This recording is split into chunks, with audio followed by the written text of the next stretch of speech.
Assalamualaikum warahmatullahi wabarakatuh. Selamat pagi anak-anak. Salam sejahtera untuk kita semua. Semoga kita sehat selalu dan terhindar dari COVID-19. Sebelum kita belajar, alangkah baiknya kita berdoa terlebih dahulu. Semoga pembelajaran kita diberkahi oleh Allah Subhanahu wa taala. Doa dimulai. Selesai. Pembelajaran hari ini adalah pembelajaran akidah akhlak, dan yang akan kita bahas adalah bab 1 tentang akidah Islam.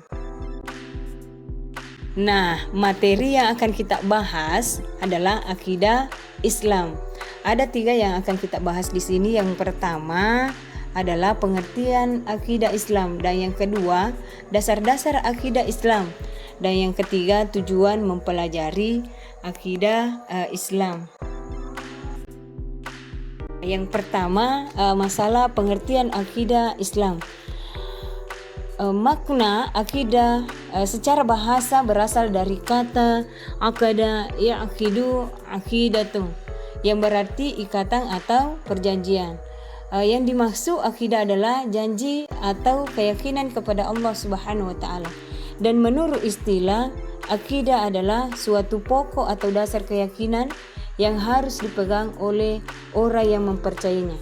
Jadi pondasi awal untuk membangun keyakinan terhadap Allah Subhanahu wa taala sebagai Tuhan yang wajib disembah. Yang selanjutnya dasar-dasar akidah Islam. Dasar-dasar akidah Islam di sini ada 2. Yang pertama Al-Quran dan yang kedua adalah Al-Hadis. Yang pertama, Al-Quran adalah firman Allah Subhanahu wa taala yang diwahyukan kepada Nabi Muhammad SAW melalui perantara malaikat Jibril. Dan melalui Al-Quran inilah Allah Subhanahu wa taala menuangkan firman-firman-Nya berkenaan dengan konsep akidah yang benar dan harus diyakini dan dijalani secara mutlak, serta tidak boleh ditawar oleh semua umat Islam. Dan di dalam Al-Quran banyak terdapat ayat-ayat yang berisi tentang tauhid. Di antaranya adalah Al-Quran dalam surah Al-Ikhlas. Bismillahirrahmanirrahim. Qul huwallahu ahad, Allahus samad, lam yalid wa lam yulad wa lam yakul lahu kufuwan ahad. Katakanlah, dialah yang Maha Esa, Allah adalah Tuhan yang bergantung kepadanya segala sesuatu. Dia tidak beranak dan dia tidak pula diperanakan, dan tidak ada seorang pun yang setara dengan dia. Yang kedua, hadis.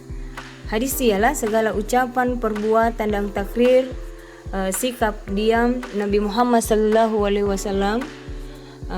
Islam telah menegaskan bahwa hadis menjadi hukum Islam kedua setelah Al-Quran, baik sumber hukum dalam akidah maupun dalam semua persoalan hidup. Hadis juga bisa dijadikan dasar hukum kedua setelah Al-Quran, karena yang pertama, semua yang disandarkan kepada Nabi Muhammad SAW adalah wahyu dari Allah, bukan sekedar memperturutkan nafsu saja. Yang kedua, Allah telah memberi petunjuk kepada manusia agar mengikuti kebenaran yang disampaikan oleh Rasulullah SAW. Yang ketiga, banyak hadis yang menjelaskan maksud beberapa ayat Al-Quran yang masih bersifat global, termasuk masalah akidah Islam. Tiga adalah tujuan mempelajari akidah Islam. Akidah Islam sangat penting dipelajari dan dipahami oleh setiap muslim, sehingga akan menjadi sebab kuat imannya dan istiqomah mengamalkan Islam. Dengan demikian, tujuan mempelajari akidah Islam yaitu yang pertama, untuk memupuk dan mengembangkan dasar ketuhanan yang telah ada sejak manusia lahir. Yang kedua, untuk menghindari diri dari kemusyrikan. Yang ketiga, untuk menghindari diri dari pengaruh akal pikiran yang menyesatkan. Yang keempat, memupuk dan mengembangkan dasar ketuhanan yang ada sejak lahir.